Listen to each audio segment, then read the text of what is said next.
जिंदगी जो लम्हा लम्हो कीमत अथव जिंदगी जी घड़ी घड़ी कीमत अथव तव्हां चवंदा हो यार है वडड़ो थियो हे 80 साल जो थियो मां चवंदो हां वडड़ो न थियो आ नंढड़ो थियो चंदे बोली साहब इहो कीअं अबां जे वडो थो थे त उम्र खुदा जे की लिखी आ उन मां घट थी थे हाँ वाह जे 50 साल उम्र अल्लाह लिखी आ जे 30 सालन जो थियो आ त 20 बचस 40 जो थियो आ त 10 बचस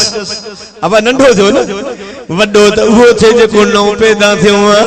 ओ मुसलमान जवानी थी इए न वञाए फज़ूल न वञाए हाने कब्र जे अंदर पहुचंदा हो उन कब्र में मलाइका ईंदा आहिन मुंहिंजो सोनो नबी थो फरमाए त काढ़न तारन सां हूंदा आहिन कारन शिकलन सां हूंदा आहिन अंदर रही ईंदा आहिन एडो वडो आवाज कंदा आहिन जो उन मैयत जो दिमाग कम न कंदो आ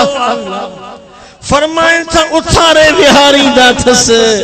जॾहिं उथी वेंदो आहे अरे उन्हनि खे ॾिसण सां ॾकी वेंदो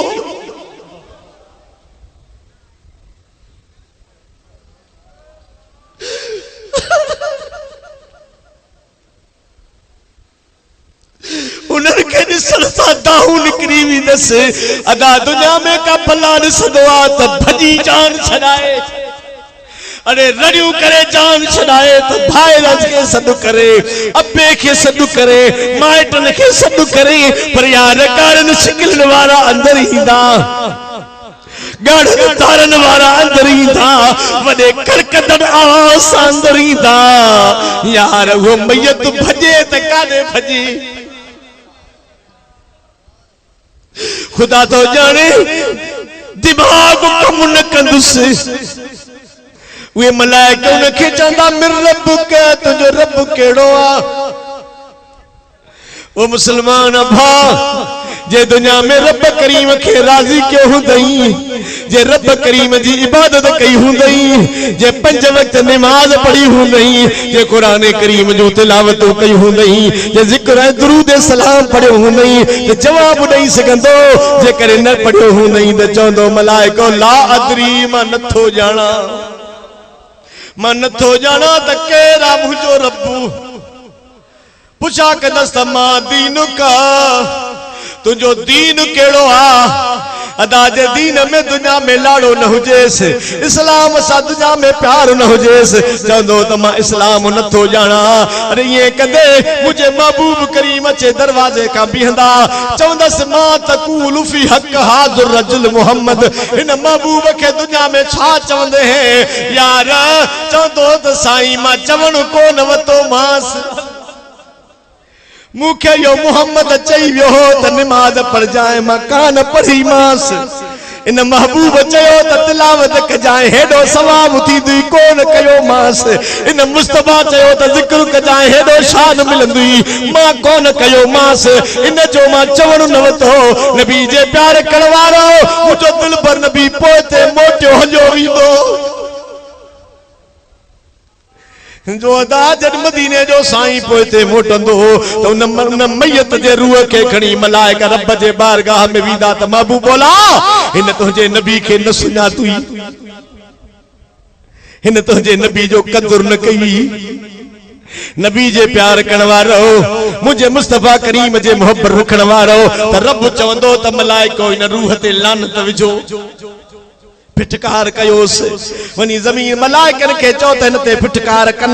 जमीन वारन के चौ त फिटकार कन वरी मोटाए उनके कब्र जे अंदर आनींदा सजे पासे नो दरी खोलींदस ये जो नजर कंदो त खुशबूदार जन्नत नजर ईंदस वडियो वडियो जन्नत जो महलू नजर ईंदस वो चवंदस ये तू जेला खुदा पैदा कयो हूं पर तू मुस्तफा के न सुञातो आ दुनिया में मुझे दिल पर मोहम्मद जो चवण कोन वतुई दुनिया में मुझे नबी जो ख्याल कोन कई तजेकर इहो तुझे लाइ नाहे वरी जरी खबे पासे ना दरी खोलींदस त जहन्नम जी बाहि हुंदी जेकी बाहि बाहि के पैसा ॾींदी ओ मुसलमानो चवंदा हो त तख्ता मथा जोस अरे जमीन के सुठो ठायोस कब्र के कुचादो कयोस मता यार जवान बेड़ो जवान मता जमीन वेजी थी वनेस पर मुझे सोने नबी फरमायो जे करे मुस्तफा करीम जो चवण न वतई नबी जे फरमान ते न हलियो ओ या जमीन हेडे बूढ़े ख्याल कर या जमीन ही पान में मिली वींदी मुझो नबी तो चवे ही मुस्तफा बुदायो त साहब ये पासिरू ही पासरन मा निकरी इंदियूं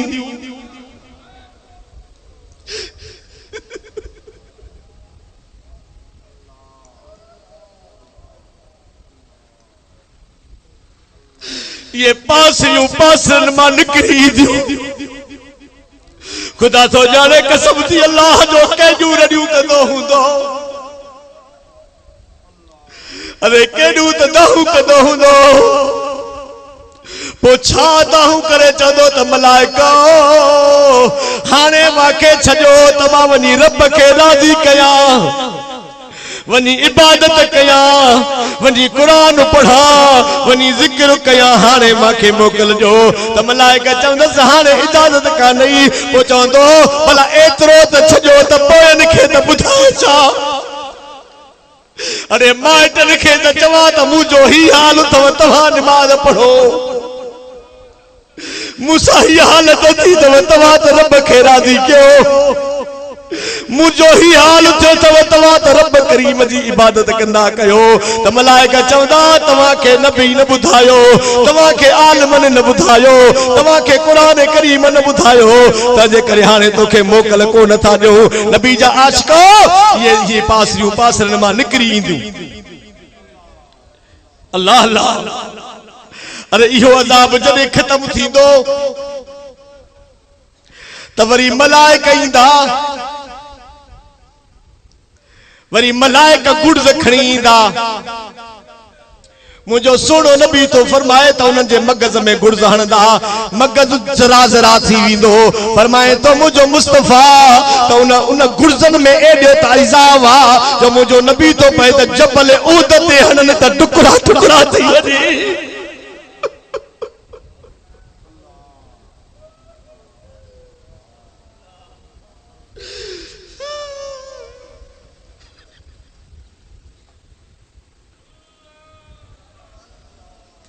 अरे मुझे सुने नबी फरमायो त जबल के हणन त जबल टुकड़ा टुकड़ा थी वने मुझे मुस्तफा फरमायो त ये मगज में गुड़ज हणदा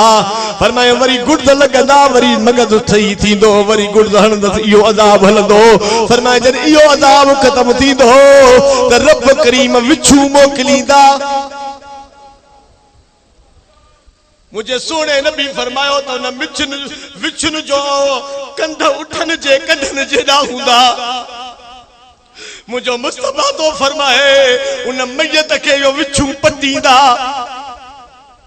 मुझे दिल पर नबी फरमायो तो उन जो इजात एडो हुंदो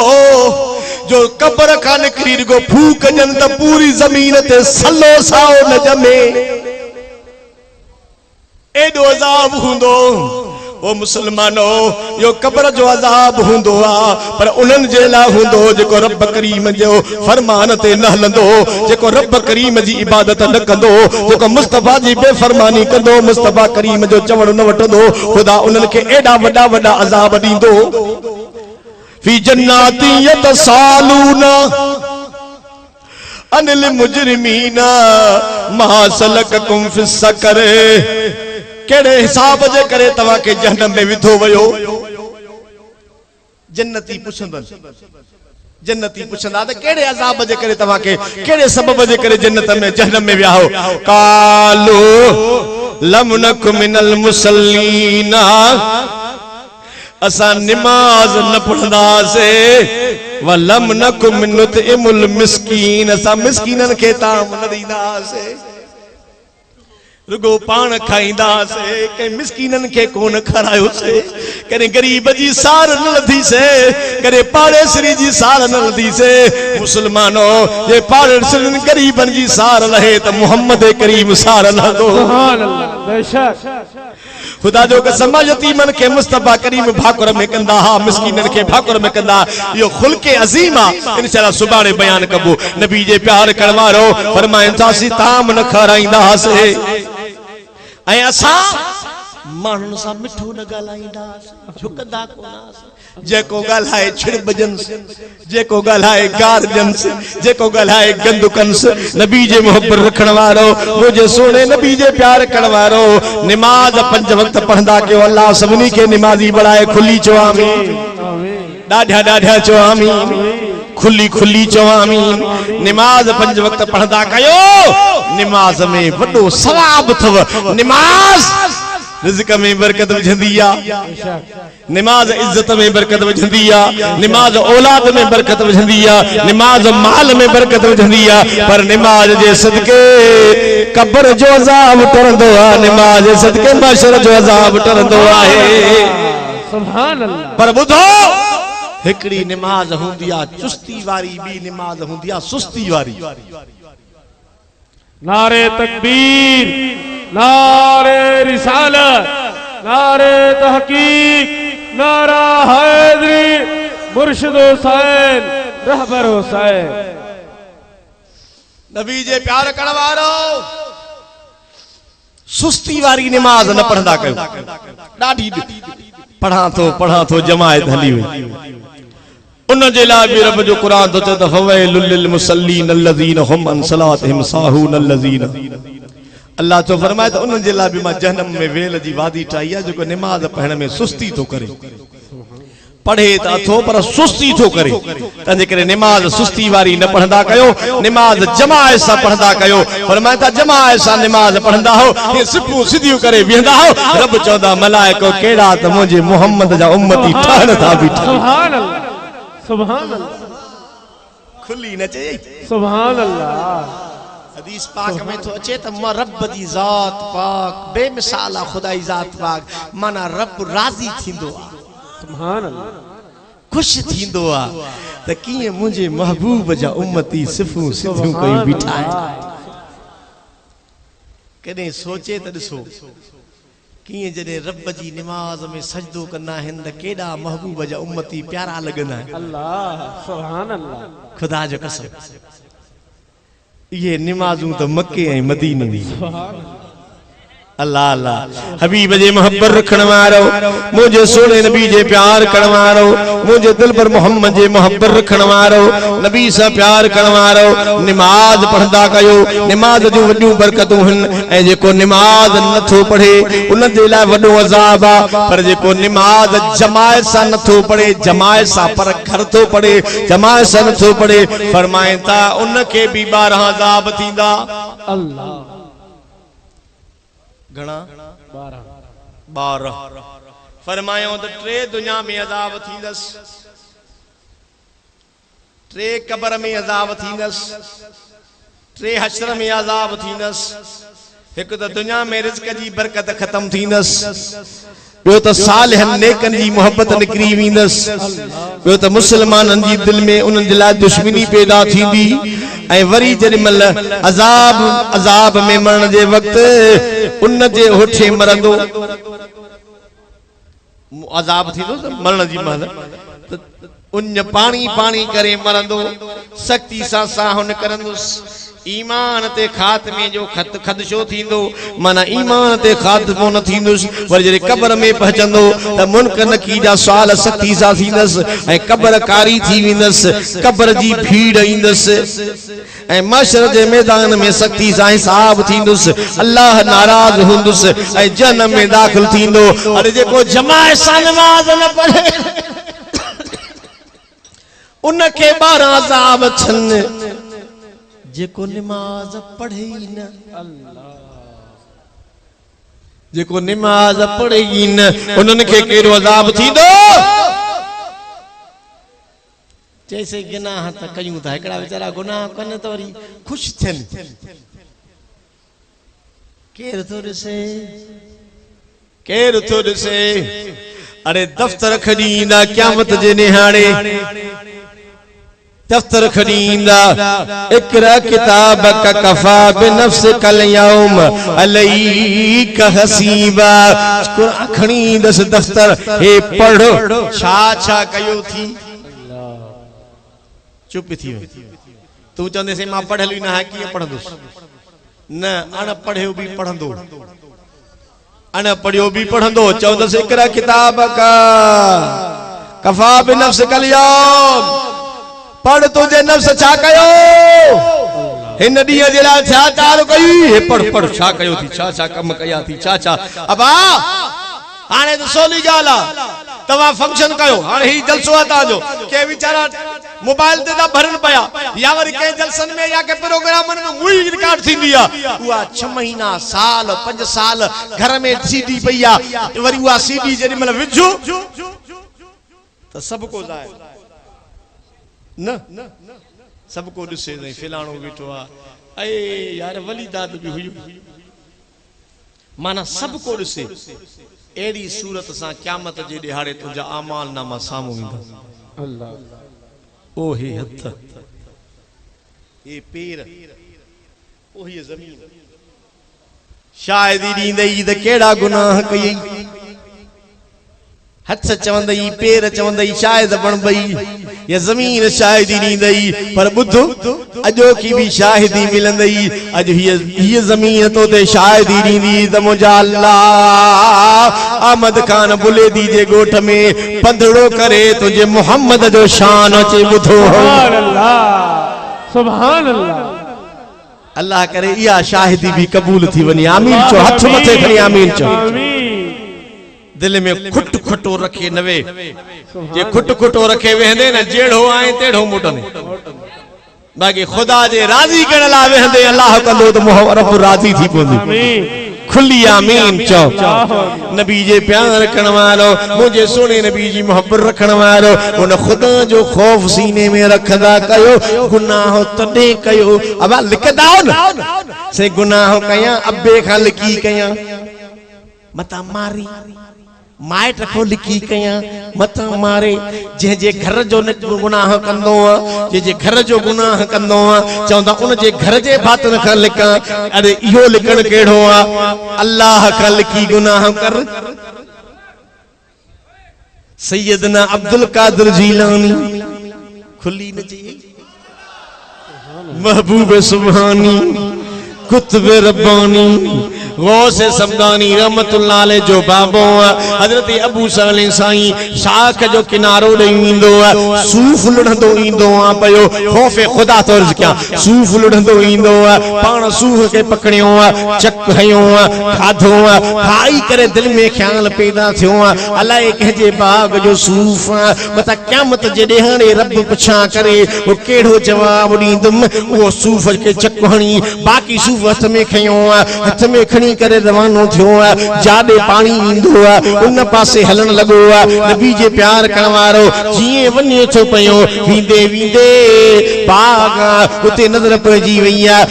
इन वन जे टारी हेडे निवेला इन जो सूफ हुंदो अंदर जो वने ही सैयदा जे जो अबू साले साईं हबीब जी मोहब्बत रखण वारो अंदर जो आयो ही भी सैयदा हसनी सैयदा अंदर जो अचे तो हुसैनी सैयद वेठो सुभान अल्लाह अस्सलामु अलैकुम वालेकुम अस्सलाम क़िबला ही तुझे बाग जो सूफा जी ही मचक हयो तवा का बगैर मोकल जे खाइलो मुखे माफ कर या जे के पैसा वठी त मा तो खेन्या मा टिया थो मत अल्लाह जो अजाब थी वनी अल्लाह आई असा रेड़ी ते सौदो चुकाईंदा से पाव वतो से अध किलो चखण में चटो चुप थी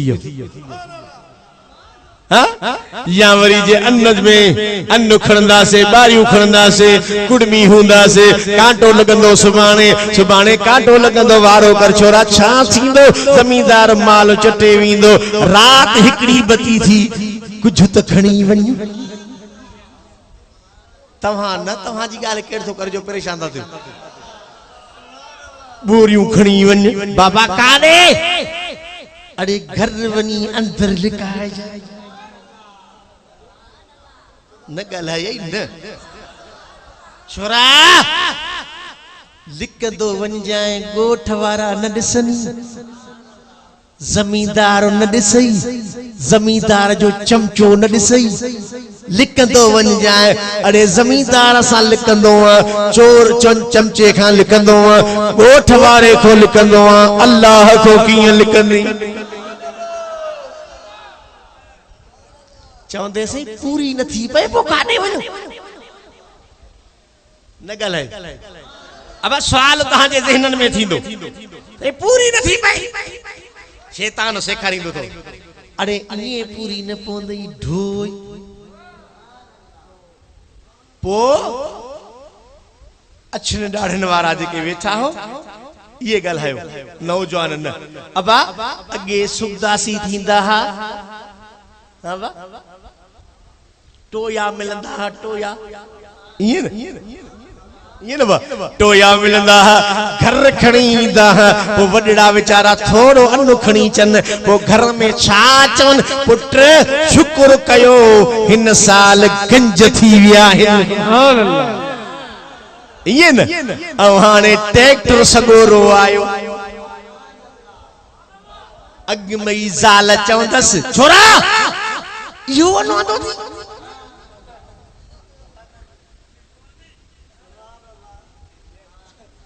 हे हेतरा जो छोरा जना थी हे काढो पूरी थी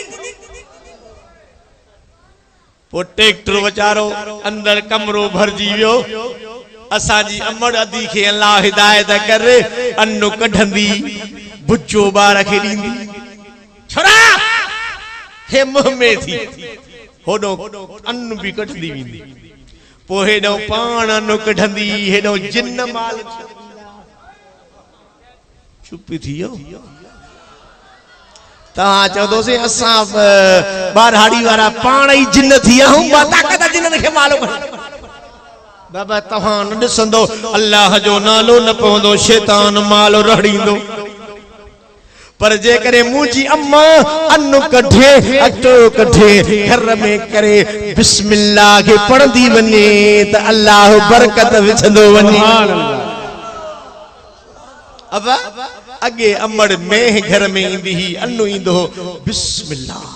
था खणी बिस्मिल्लाह अब हाणे चुप छो था थी वञो परेशान त अहमद खान बुलेदी वारा छन जेके तकड़ा घर वींदा तहां छो था परेशान थियो हां हेडो अदो सो चवे त सही असा वींदा सही घर कोन वाए जड़ो के सब वींदा सही अल्लाह छा थींदो हबीब जे मोहब्बत रखण वारो मुझे सोने नबी जे प्यार करण वारो ओ मुजी जीजल अमड़ ओ मुजी भेण मुजी अद्दी मुजी अम्मा रुगो मर्दन ला अज़ाब न पर रब औरतुन जे ला भी अज़ाब मुकर्रर कयो अल्लाह जेकी औरत रुगो इए चवंदी मुझे सोने नबी फरमायो त आशा जी मुझा दिलबर नबी मां मेराज ते वयुस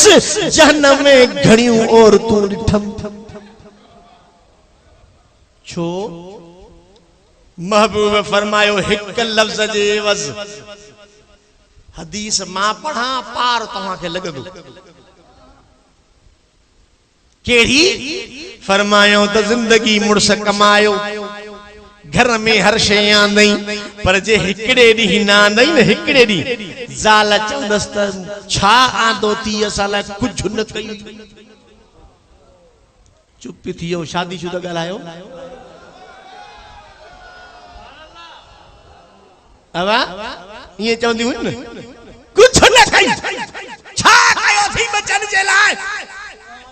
ए कमाए कमाए कमाए चल हुची भी उठी वई कोडर हनी हनी हनी उठी कोन तो सके हिकड़े दिहाड़े गरीबन ना दो तो कुछ न कई मुझे नबी फरमायो या औरत रब जे नेमत जी नाशुक्रानी थी करे इन जे करे जन्म में हली हिक लफ्ज जे करे